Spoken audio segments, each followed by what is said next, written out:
mẹ của anh ấy. Sau mỗi lần lên chơi với mình bảo ở đây 1, 2, 3 ngày mà cứ lên ở được 1 ngày 2 ngày thì lại đi về. Thì anh cũng không biết là mẹ có suy nghĩ gì nữa hay là có chuyện gì nữa. Em cũng sợ mẹ có chuyện gì giấu mình ấy, thì ngồi chơi thì mẹ lên thì mẹ ngồi ở kia với em nói chuyện một lúc thì mẹ cứ nghĩ đi đâu em gọi mà mẹ còn không thưa. Mà đợt này mẹ về ấy, không biết là sao mẹ có lên không nữa. Chứ mẹ cứ lên lại về này cũng khó hiểu lắm. Phải hỏi rõ mới được. Ừ. Nếu mà mẹ lên thì anh cứ hỏi cho rõ vào.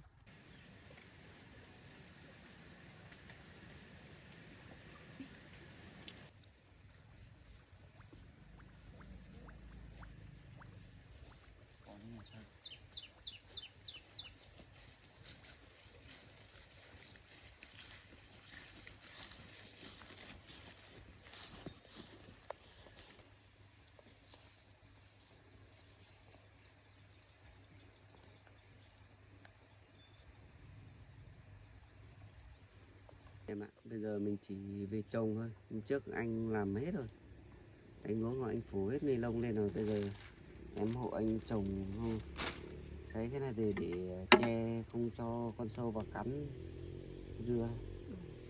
Nhưng mà bằng này dưa chắc chưa đủ đâu anh ạ. Mình cứ trồng 2 luống này trước.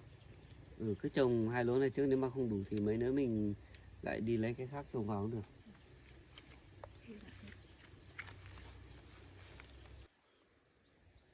Anh Này, trồng đi, em làm cái này để tí cây để che. này được chưa? Hôm trước anh về làm hết rồi mà cái này có cần phải xé ra không nhỉ? Xé chứ, lấy cái lá này.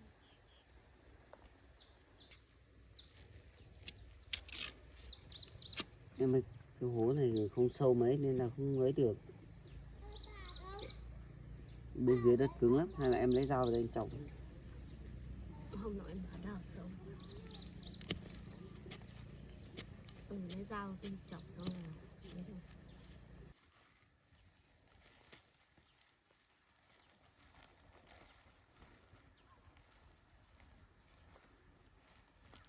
Hai em trồng đi để anh chẻ cái kia cho.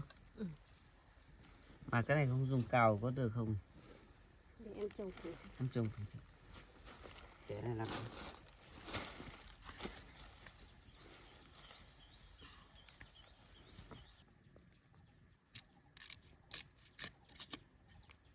Trước anh Quốc hơi nông nên là hơi khó em ạ.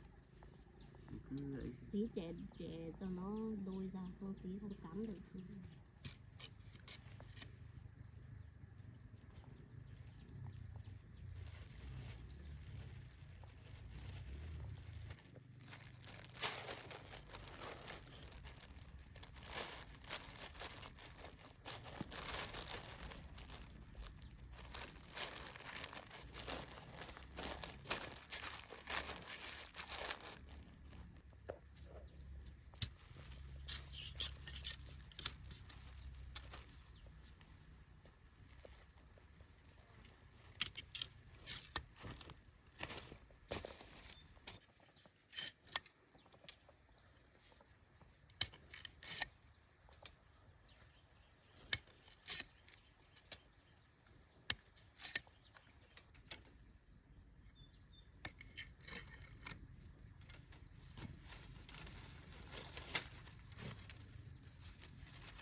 Này thì mình cắt cái kia phủ lên này. Ừ. Không phủ sợ nó non này, sợ con sâu cắn. Mình che xong là lấy cái kia che để mấy nữa nó lạn ra lá già già một tí mình mới bỏ ra. Ừ. Thì em cứ trồng đi để anh theo sau anh làm đi.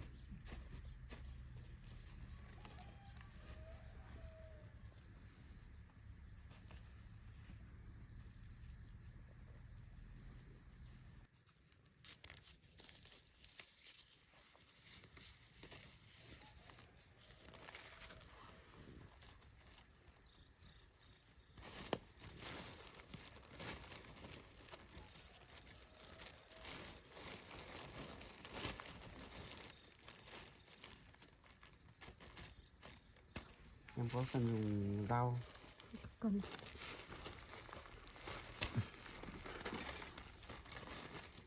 giấy.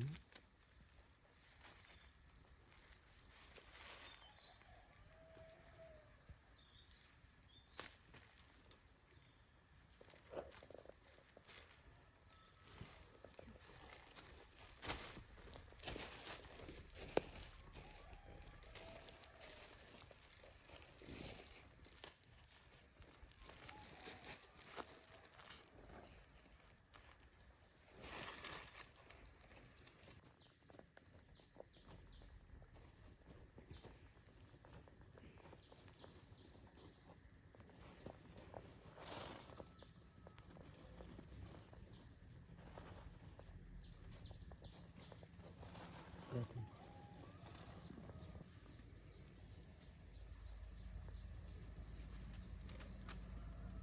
Đấy.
Tách ra. Cái này nhiều cây lên rồi đấy nhỉ. Ừ. Cái này chắc tách ra làm 2 gốc sẽ có được không? Này cái rễ của nó đi quanh đấy rồi em tách ra thì nó đứt hết rễ đây. Đây này. Cứ trồng xuống đi. Cái này 2 gốc này ớt à? Chắc là ớt hay sao ấy. Tôi cứ trồng để đấy cũng được. Ớt như trồng đấy. Để anh hộ trồng mấy cây sang bên này nữa. Nhanh. Nhưng mà cái gốc này nhiều này nó nhiều cây lắm. Không đủ đất em mọi ở cạnh kia kìa đáp vào.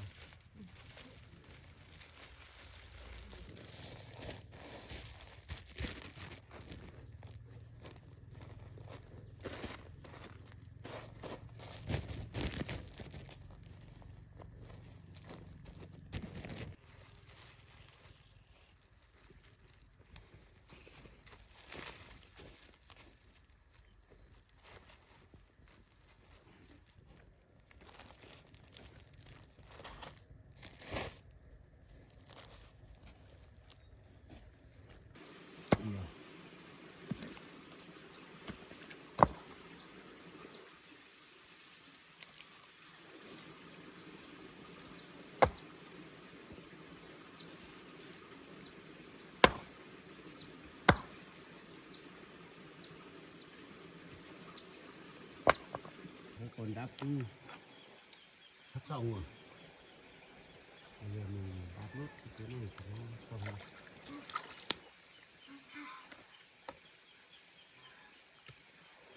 Cái bưởi này nó cứ đá vào nó cũng lở nhiều quá. Cá nó môi sao ấy, nó lở này. Rồi đáp nốt.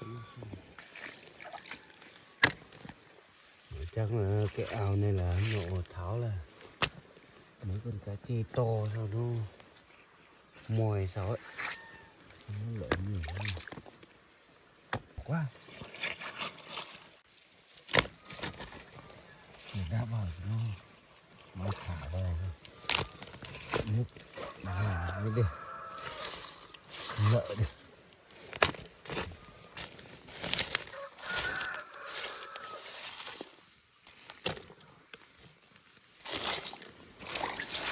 Những cái cá tiền tôi đổ vào mà nó không lỡ được. Cái con chê lai này nó công nhận những con chê lai nó môi ác thật đấy, môi nhỏ hết rồi.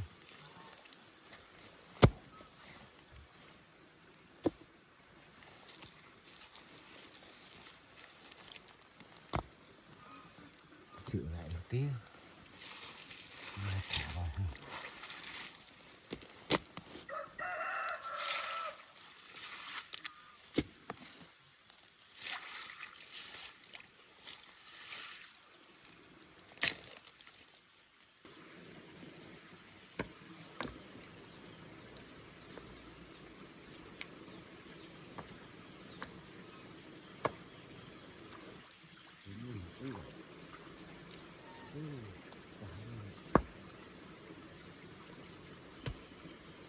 Nhận con cái nó mò cửa thật.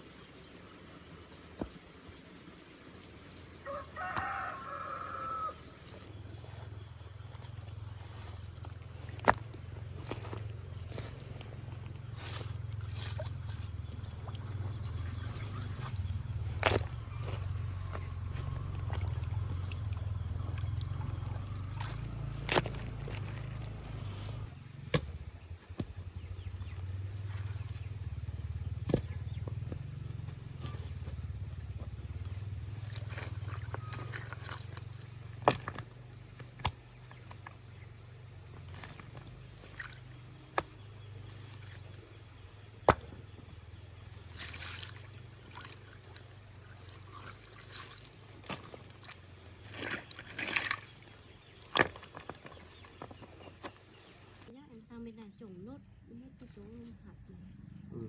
Anh cũng sang đấy hộ em mà. Thì anh sang anh trồng.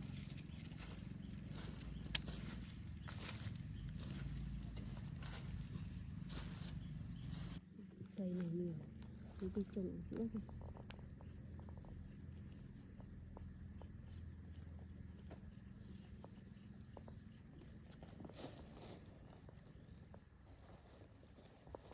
Này mấy nữa nó lên khỏe thì mình lấy phân về cho anh ạ.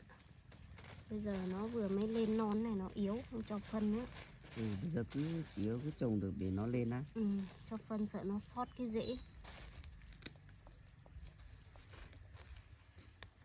Cắm gốc bên này nhé. Em cứ đi trồng đi để anh cho cắm cho. Mà dưa này chắc mấy nữa nếu mà nó lên được đẹp thì chắc cũng sai quả nhiều em nhỉ.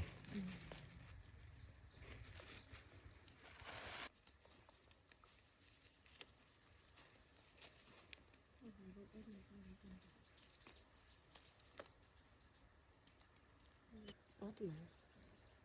Em lấy đi trồng một gốc ở cái chỗ góc bên kia rồi. Em trồng cái này, anh ra cứ trồng gỗ ớt này.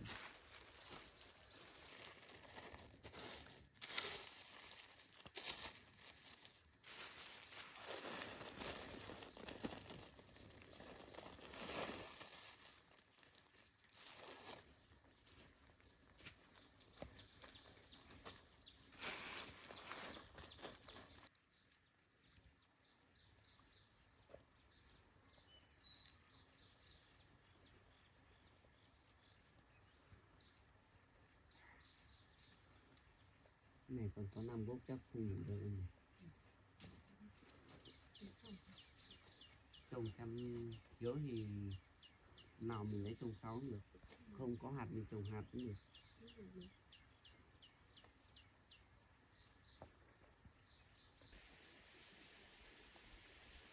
Cắt cái này phải che lên. Đây thì anh cầm đây em cứ cắt này thôi mà. Cái này có rộng quá không?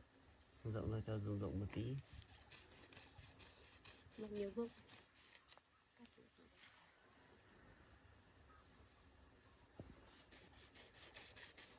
Mình cắt rộng một tí cũng được thôi, nó không vấn đề đâu. Này cánh này rồi. Mình che cái này vào mình đỡ phải phun sâu anh ạ. Em bao nhiêu gốc em có đủ không?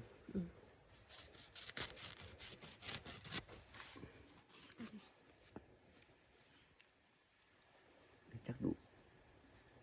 Kéo này cắt này ra. Nào không đủ cắt hết ra đi em.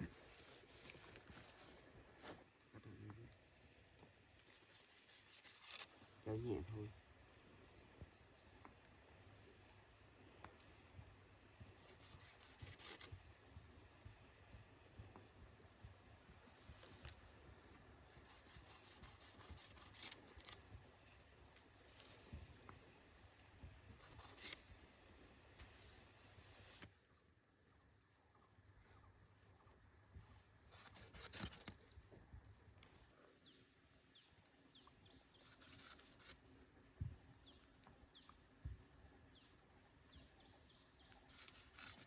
Cắt hết xem có đủ không?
Hôm nọ với con nó đáp từ bên kia, từ bên kia về đến đây. Bây giờ mình ở nhà mình cũng đáp cái chỗ này cho nó xong, đáp cho nó sắp xong là các con thì hai vợ chồng nó đi trồng dưa để bữa nay hái dưa, trồng có cây dưa mới có dưa bán. Mình ở nhà thì mình đáp chỗ này xong. Vậy hay là bà mẹ đứa con nó thời gian này cứ toàn thấy lên trên này nhiều, nhưng mà không biết thế nào được, hay là bên ngoài kia nó có chuyện gì nó mới lên trên này nhiều thế này, mình cũng không biết được. Mà lần sau lên đấy mình sẽ chắc không cho nó ở đây đâu. Nó ở đây sợ ngày mai nó đi lại nhiều quá, nó sợ mai nó mang tiếng. Tốt nhất là không cho nó lên, không cho nó ở. Nó xin cũng không cho. Để bà ấy đi lên trên này thì mình không cho ở, nhưng mà lại sợ đứa con nó lại buồn. Nếu mình cho ở thì cũng thế, sợ rồi mình mang tiếng. Nhưng mà không biết là như thế nào được. Bây giờ để nó lên thôi, mình lại hỏi lại nó xem. Hay là sợ bên ngoài nó chỉ chặt, nó muốn chạy về đây sao, thì nó mới lên nhiều thế này. Cứ 1-2 hôm lại thấy lên. mà lên lý do bảo con dâu ốm thế nọ thế kia, thì lên trên này là mình cũng thấy ngại, vì nó có nhà cửa, nó có chồng chứ. Thì lên trên này sẽ mai nó lại chồng nó lại nghi ngờ mình thế nọ thế kia, mang tiếng lên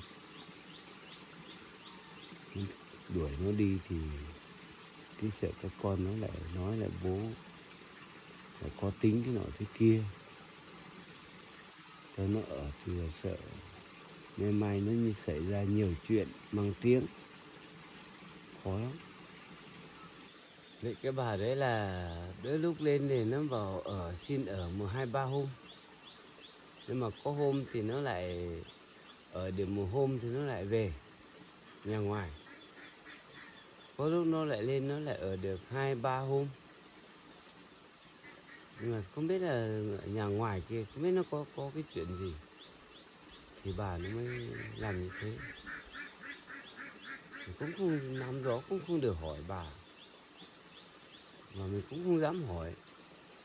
Bà lên trên này thì mình cũng phải lánh mặt đi thôi, mình thấy ngại lắm.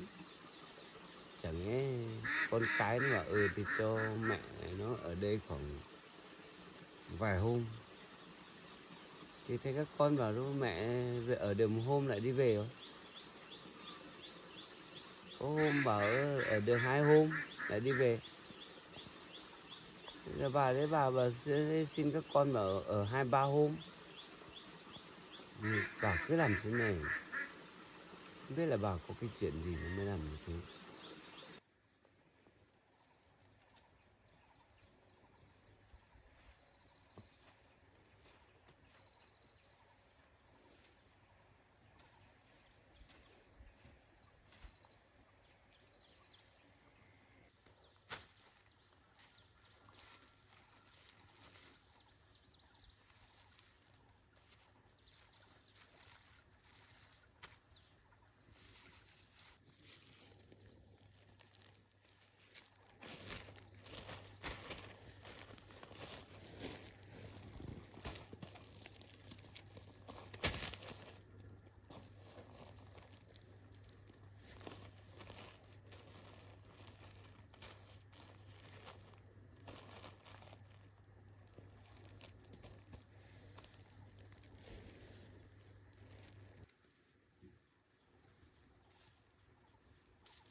Có đủ không?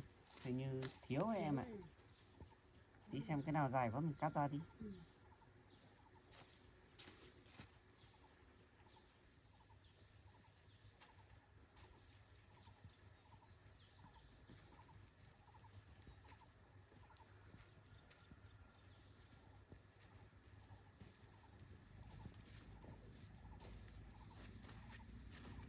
Nó nhiều đấy, không đủ không?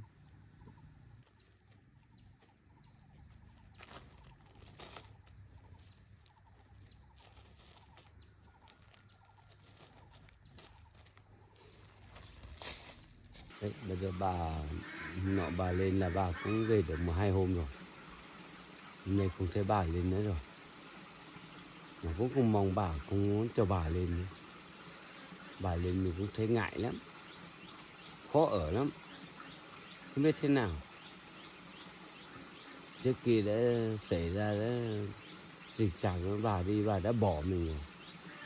Bây giờ lại quay về bảo tìm con cái rồi bảo xin ở 1, 2, 3 hôm với con cái. Giờ mình thấy ngại lắm. Không biết cái bà đấy biết nó nghĩ như thế kiểu nào. Bây giờ đã bỏ nhau rồi, bỏ cả các con đi rồi. Bây giờ con lớn lấy vợ rồi, trở thành con người rồi. Lâu lâu bà lại bò vào, mò vào. Thế mò vào làm cái gì? Bà có được nuôi cái gì đâu, khó đâu. Bà cứ tìm lý do bảo ấy, bây giờ ấy, lại quay lại nhớ các con, để tìm các con. Cái bà đi cái nhà cửa của bà như thế là chồng bà cũng biết tiếp như kiểu nào. Mà bây giờ thời gian này mà cứ thế lại bỏ lên lại về. Nhưng mà để hôm nay không thấy lên rồi. Đấy, cái bà cứ lại lên thế này thì Mình cũng thấy ngại lắm. Nhưng mà bà cứ không biết lý do nó như thế nào.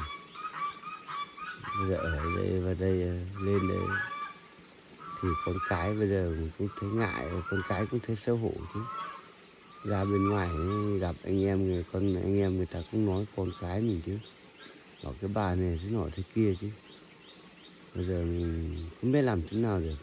Đấy, thế mình hỏi đứa con xem nó nguyên nhân nó như thế nào, xong bà mới lên. Các con hỏi nó là nói, mình là mình không dám hỏi. Đấy. Bây giờ mình ngồi đây là cũng buồn lắm, nghĩ nhiều nó cũng mệt người lắm. Bây giờ đợi tí các con về mình hỏi xem. Thôi, bây giờ mình đi về nhà.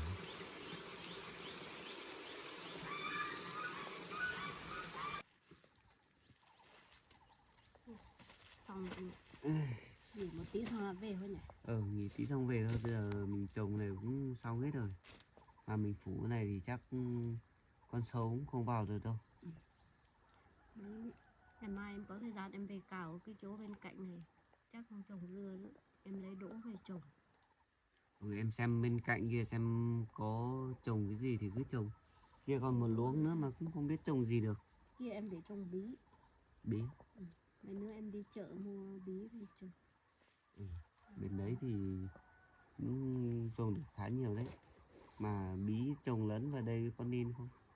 Ở mai cái dây này nó leo hết xung quanh như này, nó với lại bí cũng leo sang nữa thì nó ảnh hưởng đến quả không? Không biết, chắc mình trồng bí lấy ngọn để ăn thôi. Xong là cái dây dưa này chắc nó kỵ nó. Em ơi, mẹ của anh ấy sau mỗi lần lên chơi với mình bảo ở đây 1-2-3 ngày mà cứ lên ở được 1-2 ngày thì lại đi về. Về xong được 2-3 hôm lại lên. Cứ mỗi lần lên thế này ấy, thì bố thì ngại ngại. Thì bố toàn lúc mà mẹ lên ấy bố ngại thì bố toàn đi lẩn tránh đi nhà bạn chơi, hoặc là nhiều lúc về ấy, thì bố cũng có chỗ ngủ, bố toàn ra bếp ngủ thôi.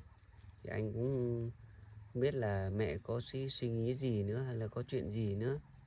Lên thì ở hẳn đi mấy ngày đi thì về hãng về, chứ mẹ cứ lên lại về thế này làm cho bố thấy ngại thêm ra. Mẹ anh lên thế này thì cũng thấy thương bố ấy. Bố cứ phải tránh đi đâu, đi ra nhà bạn chơi hoặc là bố ngủ ngoài bếp ấy, chắc là bố thấy ngại mẹ hay sao ấy. Nhưng mà bảo bây giờ mình làm con thì mình cũng không dám nói bảo là không cho mẹ anh lên đây nữa, thì cũng cảm thấy cũng không nên. Dù gì thì đấy cũng là mẹ ruột của anh, bây giờ lại bảo là không cho mẹ lên thế này thế kia thì cũng không nói được mà. Bây giờ thì cứ kệ đi em ạ, mẹ muốn lên thế nào thì lên, muốn về giờ nào thì về thôi. Mình cũng không quan trọng về vấn đề đấy nữa. Thì mẹ lên cũng có ở được đâu, cũng biết là mẹ có chuyện gì, nhà có chuyện gì không. Mà cứ lên đến là lại về. Em cũng sợ mẹ có chuyện gì giấu mình ấy. Thì hôm trước ấy thì mẹ lên thì mẹ ngồi ở kia với em nói chuyện một lúc, thì mẹ cứ nghĩ đi đâu ấy, em gọi mà mẹ còn không thưa. Xong là tí em phải vỗ vào vai mẹ mới giật mình, mẹ mới thưa. Em nghĩ là không biết là mẹ có chuyện gì. Thì hôm trước ấy mẹ đi ra ngoài xong về ấy, hôm mà anh đang sửa bờ ao ấy thì mẹ cũng thấy em ạ.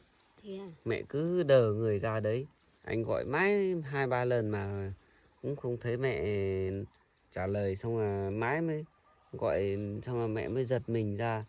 Anh cũng không biết là mẹ có chuyện gì giấu mình nữa, hay là gia đình mẹ có chuyện gì à?